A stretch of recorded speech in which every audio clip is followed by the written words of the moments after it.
আজ আমি রান্না করব মেটে আলু দিয়ে বাটা মাছের ঝোল। প্রথমে মাছগুলোকে ভালো করে কেটে ধুয়ে পরিষ্কার করে নিয়ে লবণ হলুদ মাখিয়ে নেব। এরপরে গ্যাসের উপরে একটা কড়া বসিয়ে বেশ খানিকটা সর্ষের তেল দিয়ে মাছগুলোকে ভালো করে ভেজে নেব। ভালো করে উল্টে পাল্টে ভেজে নিয়ে নামিয়ে নেব। দ্বিতীয় ব্যাচ মাছগুলো আবার ভেজে নেব ওই একইভাবে ভালো করে মোটামুটি কড়া করে ভেজে নেব।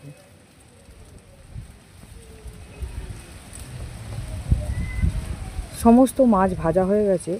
মাছ ভাজা কড়ার থেকে নামিয়ে নেব। এবার ওই কড়ার মধ্যে দেব 2 চা চামচ গোটা জিরের ফোড়ন, 2টো পেঁয়াজ কুচিয়ে রেখেছি, পেঁয়াজ কুচি দিয়ে দেব। মেটে আলু আর নর্মাল আলু কেটে ধুয়ে নিয়েছি, একই সঙ্গে 2 রকম আলু দিয়ে দেব। দিয়ে ভালো করে নেড়ে চেড়ে ভেজে নেব।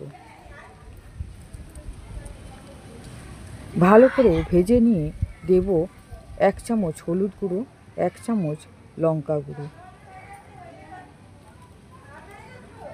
দিয়ে ভালো করে নেড়ে নেব। 1 ইঞ্চি আদা বেটে নিয়েছি, আদা বাটা দিয়ে দেব। দিয়ে ভালো করে একটু নেড়ে নেব। এরপরে একটা টমেটো কুচি দিয়ে দেব।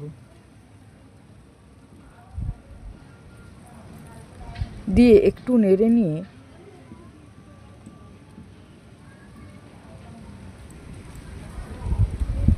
পরিমাণ মতো লবণ দিয়ে দেব।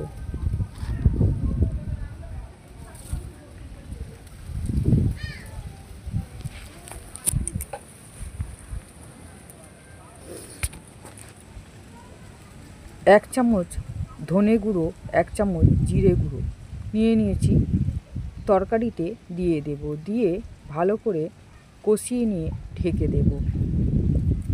ঢাকনা খুলে একটু নেড়ে নিয়ে পরিমাণ মতো ঝোলের জন্য জল দিয়ে দেব।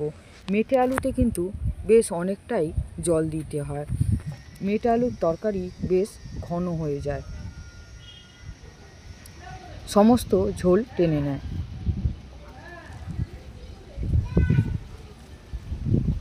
এরপরে তরকারি ফুটে গেছে, আমি ঢাকনা খুলে একটু নেড়ে দেখে নেব যে আলুগুলো সিদ্ধ হয়েছে নাকি। আলু সিদ্ধ হয়ে গেছে। এরপরে ধনেপাতা কুচি দিয়ে দেব, 1 চামচ চিনি দিয়ে দেব। আর সমস্ত গোটা মশলা ভেজে রেখে দিয়েছি। আমি সবজির তরকারি করলে ওই ভাজা মশলাটা দিই। ভাজা মশলা দিয়ে এরপরে ভেজে রাখা মাছগুলো দিয়ে দেব। আমার রান্না যদি ভালো লাগে আমার চ্যানেলে একটা সাবস্ক্রাইব করে দেবেন, লাইক করবেন, কমেন্ট করে জানাবেন, আমার তাহলে খুব ভালো লাগবে। ঝোলের মধ্যে ভালো করে বাটা মাছগুলোকে চুবিয়ে দেব।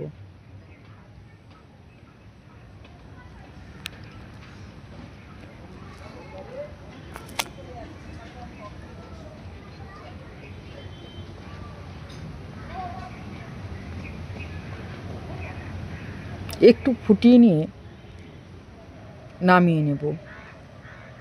এই আমার বাটা মাছের ঝোল রেডি। এইভাবে আপনারাও মেটে আলু দিয়ে যে কোনো মাছের ঝোল করলে খুব ভালো লাগবে।